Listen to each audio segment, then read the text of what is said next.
Hello and welcome back to another episode of Notion Bonsai. And today we're going to be working on a few Cotoneasters. And some of them we're going to repot, and on others we're going to just be working on the top of the trees. There's quite a variation of how these trees have grown. I'm going to be showing you different ways to approach these trees in order to develop them for a great bonsai.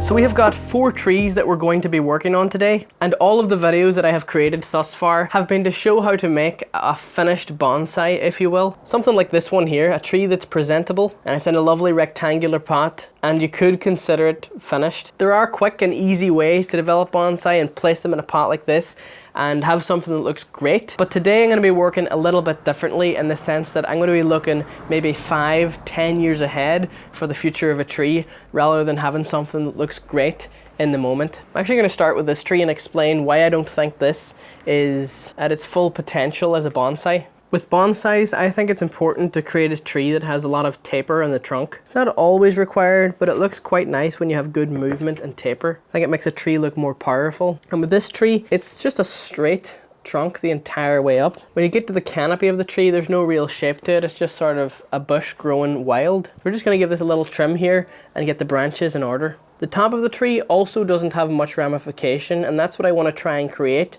whenever I prune this. So I'm looking into the future of the tree. So I'm going to start by cutting off this branch here. It's quite a thick branch.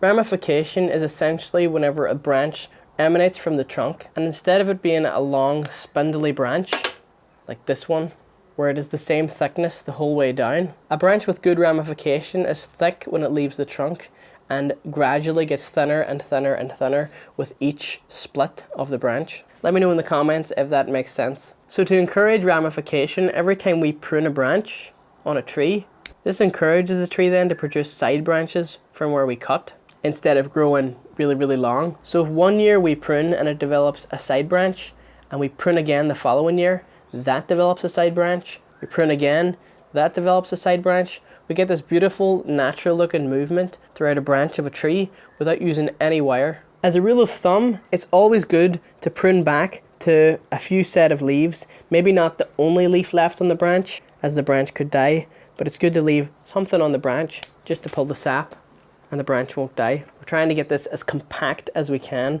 with leaves on it. And the next year it will get a little bit more expanded, prune it back, a little bit more expanded, and prune it back.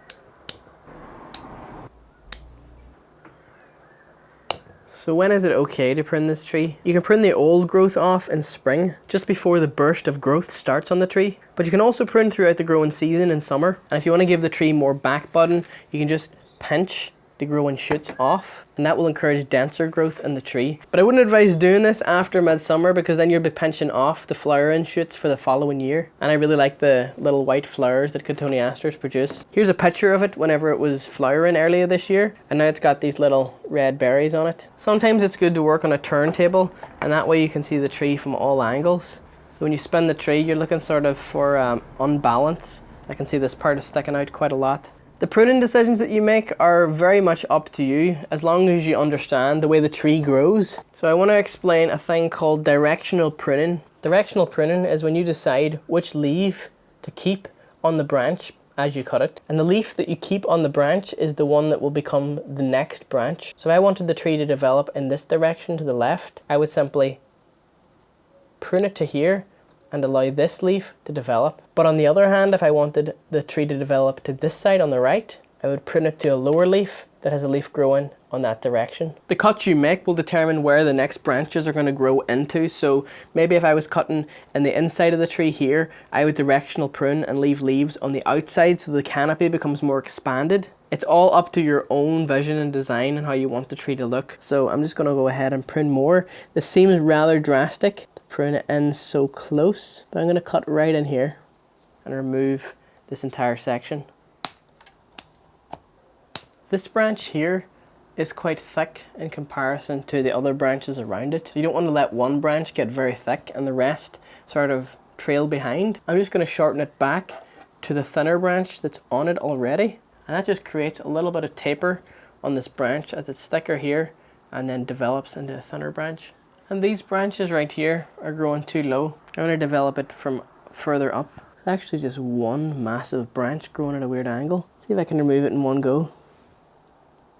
This little branch down here, I'm going to keep it for now, just to see how it develops. And if I don't like it in the future, I can always remove it. So as you can see here, that I've removed over half of the foliage of the tree. And some might say that it looks worse than when I started. And I think it does also, but this is for the future of the tree. So it's one of them things where it will look worse before it looks better. And we're just slowly building on the shape of the tree. All right, let's move on to the next one. This is a little tiny Cotoneaster, but believe it or not, this tree was once maybe this height. But what I did at the beginning of spring is I chopped the trunk clean off the tree, and I've cut it down to branches that were further down the tree.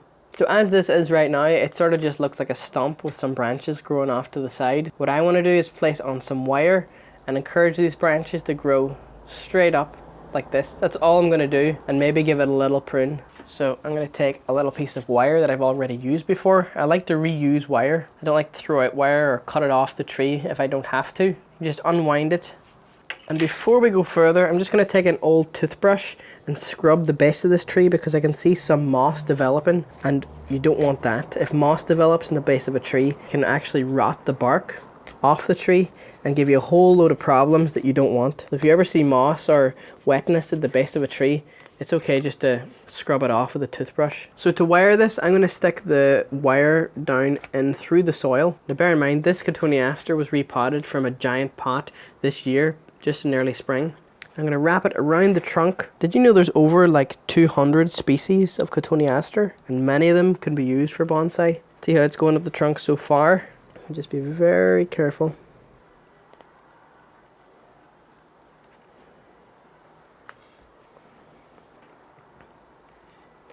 So I'm going to bend it towards and back and down, just to give it a little bit of interest. I can cut off this excess wire. Isn't that beautiful? Perhaps I could bring this branch downwards also, just so it isn't sticking straight up. You know, kind of looks out of place compared to the branch next to it. And for this, we're going to use the same principle, run it up the trunk of the tree. I'm just following the wire that I've already put in place. Now we're going to go up this branch. This is just a little piece of wire that I've used before. It's 1 millimeter, like this, and that sets it in place already. And I'm very happy with this now. It's got a lot of movement in the trunk. It starts here and then it goes off that way, and perhaps maybe in the future it will develop in a different direction. But for now, that is all I'm going to do. And this could perhaps be a possible front if the tree was planted at this angle. It's important to think about the planting angle too, because the tree doesn't always have to be the way it is in the pot. You can change that in the future. So this tree is in a much larger pot, but it's quite similar in thickness and size to the one we just previously worked on. That could be the goal for this tree, to get it to look something similar to this one. It's been trunk chopped here at the bottom, just like this other one has been.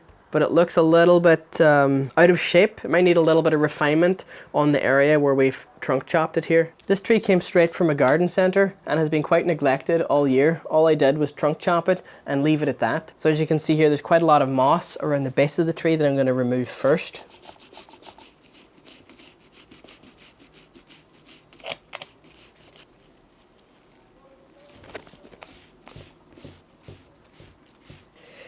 Cotoneasters are also quite easy to propagate from cuttings, and even thick cuttings, surprisingly enough. And as they're quite common in garden centres as a young material like this, many people have them planted in their gardens for years and years and years. So you can actually get some lovely thicker material and older trees if someone's getting rid of one in their garden. So to work on this area, I'm going to be using these, which are concave branch cutters. And when these cut, they kind of take like a bite out of the material. And this is so that whenever the tree heals, it kind of rolls over and it doesn't stick out. So what I'm doing is I'm looking at the side profile of this tree and the next branch that this is leading into. If you sort of imagine this sort of flowing downwards, this is kind of in the way of that flow. It sticks here. So I'm just going to thin out this area a little bit at a time. Let's get the mic down here.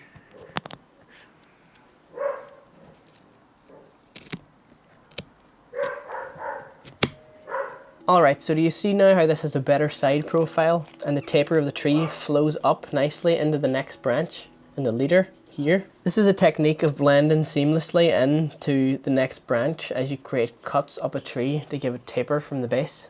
And I think I want to get this tree out of this nasty soil. So that is quite pot bound. In bonsai you would normally repot a Cotoneaster every other year, but I'd say this tree has been in this pot for maybe 10 years with the dense this root mass is. The best time to repot one of these is late winter, early spring, but this tree hasn't flowered yet and I think it's going to be okay as long as I care for it afterwards, protect it from frost this winter. So I'm going to get it out of this nasty old soil and into some fresh bonsai soil.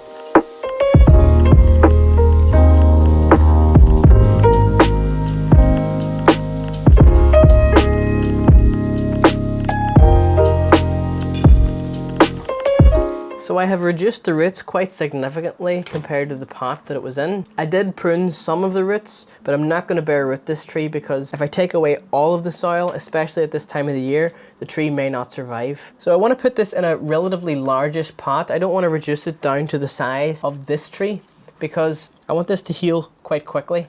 And to do that, I'm leaving a lot more roots than is on this one. From here you could place it into a training pot, or if you like and you don't have a training pot, you can take the pot that the tree was previously in, just cut down it and shorten the height of the pot. You know, instead of throwing this larger pot out or leaving it somewhere, I'd rather just recycle it. So I'm going to prepare this in the exact same way that I would prepare a bonsai pot. This is a piece in here and it's just there to stop the soil from falling out the base of the pot. I've cut some potting mesh into little squares. Just take a little length of spare wire and make a U shape, push it through the potting mesh and through the hole of the pot and just pull the sides down. I'm just going to put in my bonsai soil mix, which is a mix of pumice, akadama and lava rock with a little bit of compost. Just mist in the roots here so they don't dry out and die. And we're going to come in with the tree, just place it down. Not too worried about potting angle yet until the tree is finished. All I want is the tree to not move. And then I'm grabbing my gin pliers. Again, pull up and twist down.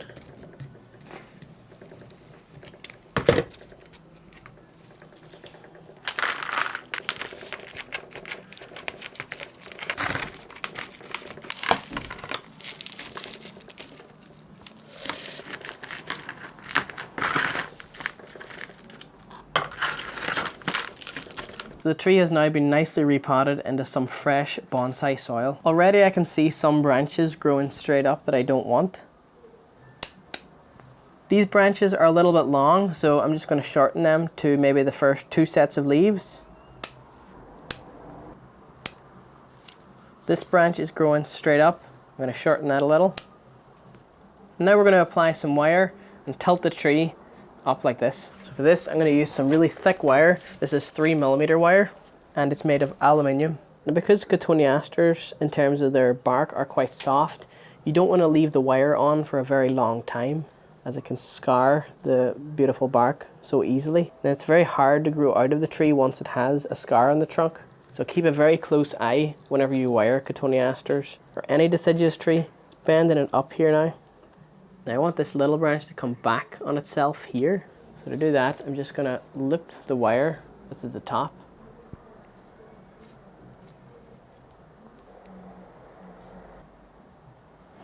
So I've looped it here like this, and this branch can just sit behind it. So the plan for this tree now is to let the roots fill the pot in the next maybe 1 to 2 years. And as the foliage grows out, just keep it in check by trimming it back to the maybe first 2 leaves. So as you can see, the tree is quite straight and it's got the same thickness the entire way up the trunk. Now I really like this particular genus of Cotoneaster because it's got a very small leaf profile. This genus is known as the Cotoneaster Horizontalis, which means it tends to grow horizontally, as the name suggests. This was a giant tree. Whenever I got it from the garden centre, it was maybe out to here somewhere, and I chopped it here. And now all of these little shoots and leaves have just developed as of this year, so it's got no real branches at the moment. I am just noticing though there's quite a lot of moss growing up the base of the trunk. I'm just going to get rid of it. I think because the branches in this tree are so underdeveloped, I can't really make an informed decision as of right now because I don't know how it's going to look next year. So for now,